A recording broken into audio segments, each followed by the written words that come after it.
Kalau kamu benar-benar utusan Allah, itu mah mustahil banget. Nggak mungkin. Halo guys, perkenalkan nama gue Devita Anggreni. You can call me Devita.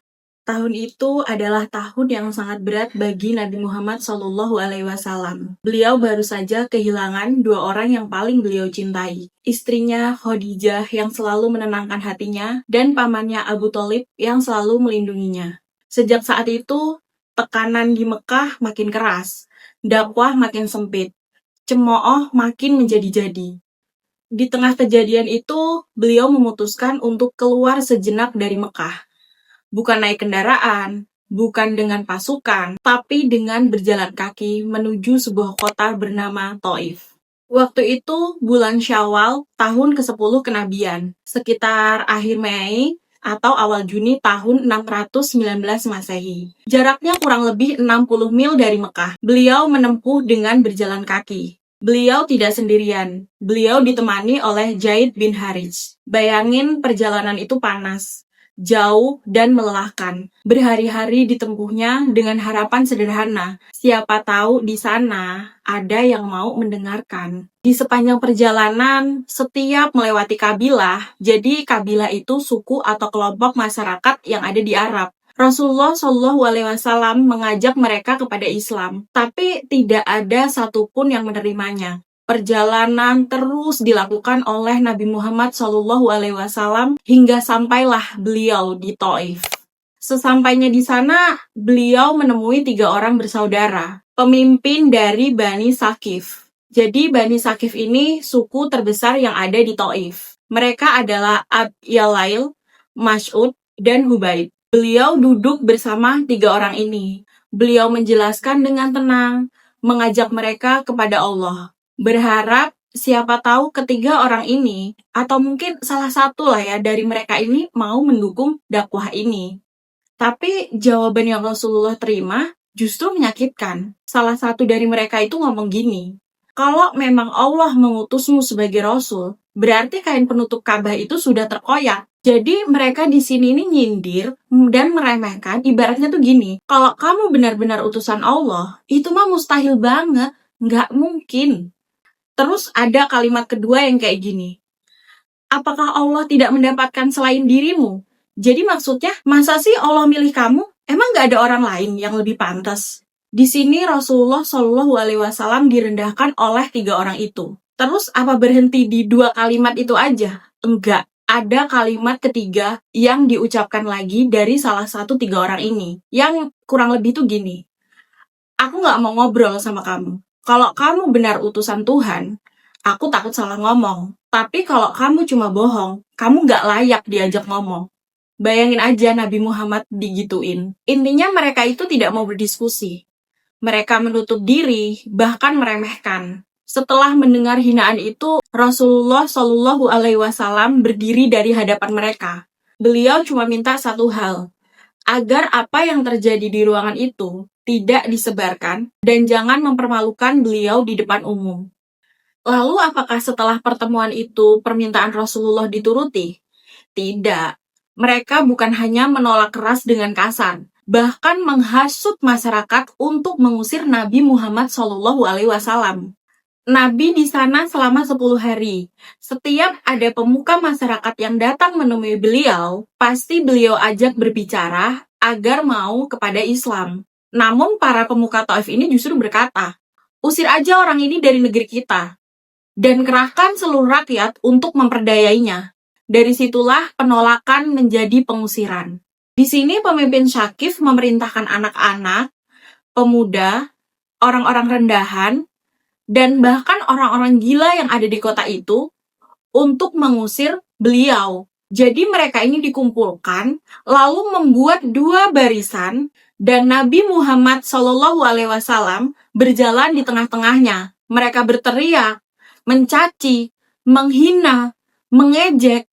Dari kanan dan kiri batu mulai dilemparkan ke arah beliau, sambil tetap dihina dan diejek.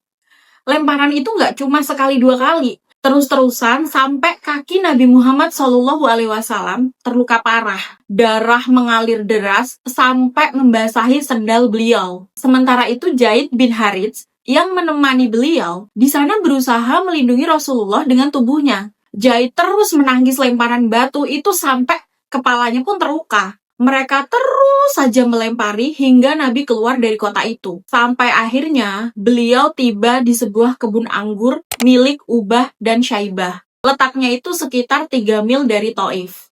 Di sanalah lemparan batu itu berhenti. Orang-orang yang melempari Nabi tadi kembali lagi ke kota Taif. Lalu Nabi mendekati sebuah pohon anggur. Beliau duduk di bawahnya, tubuhnya lelah, kakinya berdarah, hatinya tentu saja lebih terluka. Setelah beberapa saat ketika keadaan agak tenang, beliau berdoa, bukan meminta untuk kota Taif dihancurkan. Nabi Muhammad SAW tidak meminta balasan buat orang-orang yang ada di kota Taif. Beliau hanya mengadukan kelemahannya yang kurang lebih begini. Ya Allah, kepadamu aku mengadukan kelemahanku. Kalau engkau tidak murka kepadaku, aku tidak peduli dengan semua ini. Aku hanya takut jika engkau tidak ridho. Aku berlindung kepadamu karena tidak ada daya dan kekuatan kecuali pertolonganmu. Setelah selesai berdoa, dua pemilik kebun melihat dari kejauhan. Mereka tuh bukan orang yang beriman, tapi mereka tersentuh ketika melihat keadaan Nabi Muhammad yang penuh luka. Lalu mereka memanggil seorang pembantunya yang bernama Adas. Adas ini seorang Nasrani yang berasal dari Ninawa. Mereka menyuruh Adas untuk memberikan setandan anggur kepada Nabi Muhammad. Lalu Adas mendekat. Bayangkan, pada saat itu tubuh beliau penuh darah yang mulai kering dan kakinya terluka. Namun, saat menerima anggur itu, Rasulullah mengucap pelan, Bismillah. Lalu Adas terdiam dan berkata, kalimat ini tidak pernah diucapkan oleh penduduk di negeri ini. Lalu Nabi Muhammad menatapnya dengan lembut dan bertanya, kamu dari mana?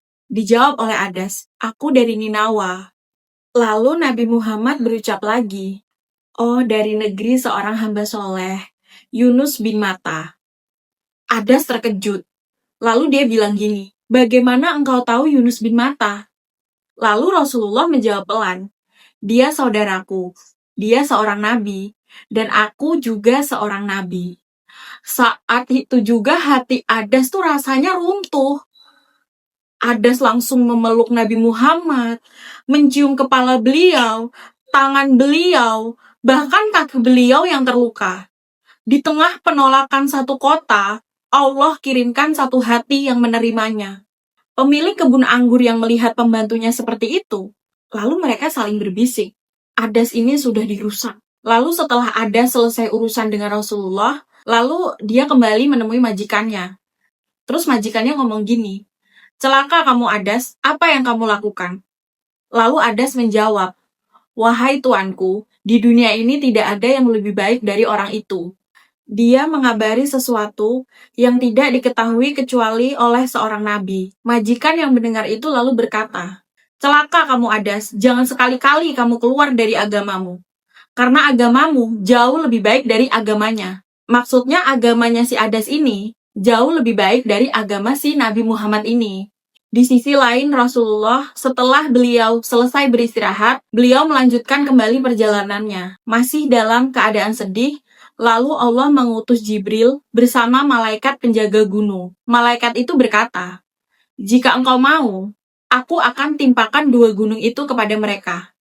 Tapi beliau menolak dan menjawab, jangan. Aku berharap dari keturunan mereka akan lahir orang-orang yang akan menyembah Allah. Itulah Nabi Muhammad. Dilempari batu, ditawari balas dendam, tapi yang keluar dari hatinya tetap harapan.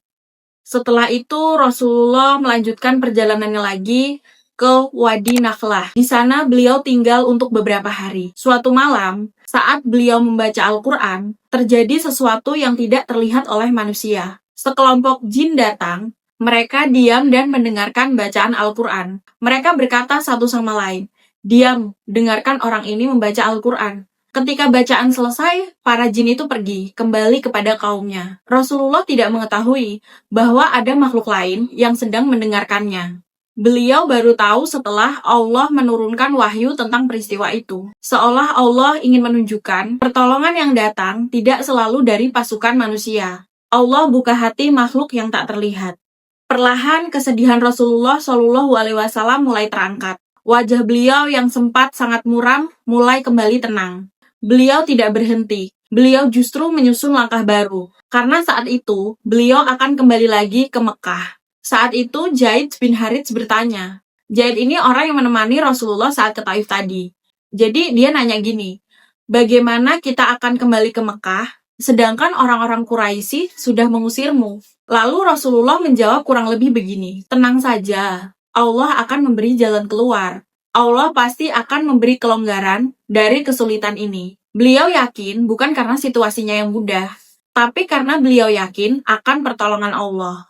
Ketika sudah mendekati Mekah, Nabi Muhammad SAW tidak langsung masuk begitu saja. Beliau mencari perlindungan dengan mengirim utusan dari beberapa tokoh. Pertama, oleh Al-Akhnas bin Syarik, ditolak. Lalu kepada Suhail bin Amr, ditolak juga. Secara pikiran kita ini sudah semakin sempit dong harusnya.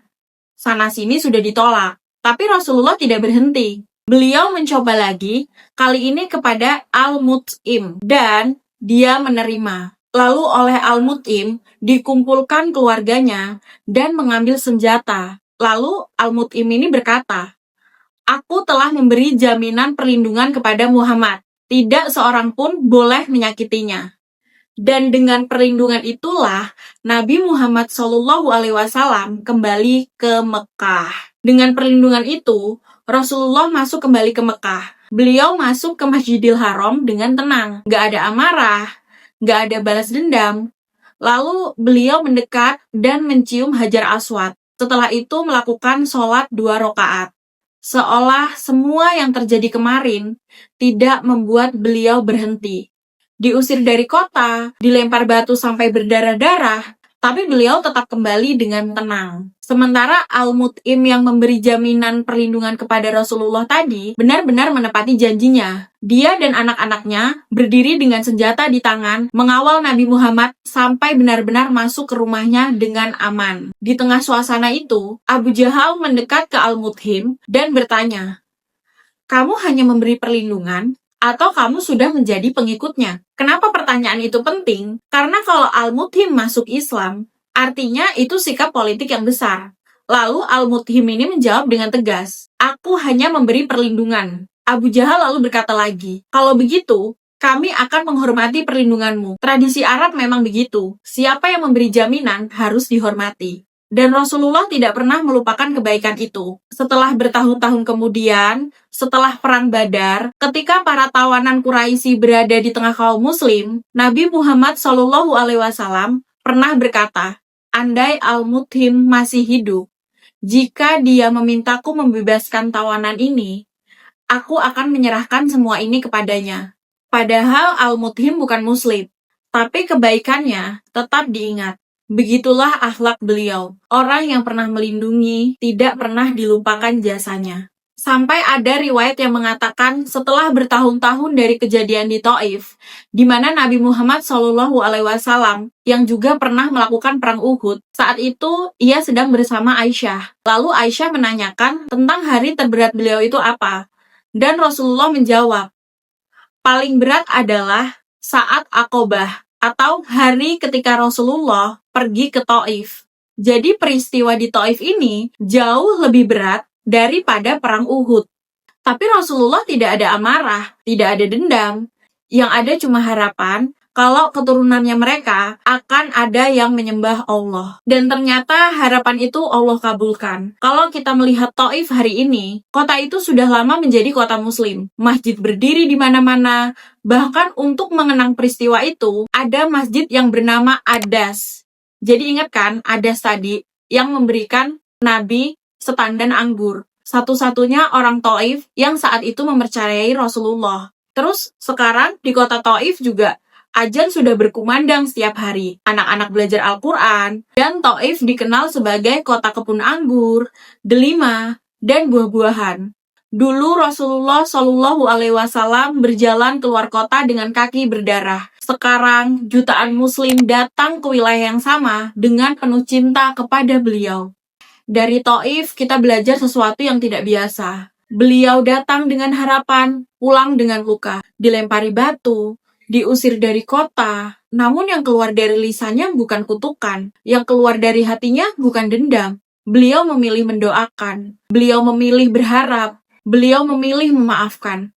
Saat manusia menolak, Allah kirimkan satu hati bernama Adas. Saat satu kota menutup diri, Allah bukakan telinga para jin. Saat pintu Mekah terasa tertutup, Allah kirim perlindungan dari arah yang tak disangka. Seolah Allah cuma ingin berkata, kalau satu jalan ditutup, bukan berarti semuanya selesai. Kadang yang runtuh itu bukan takdir kita, tapi ego dan harapan kita sendiri.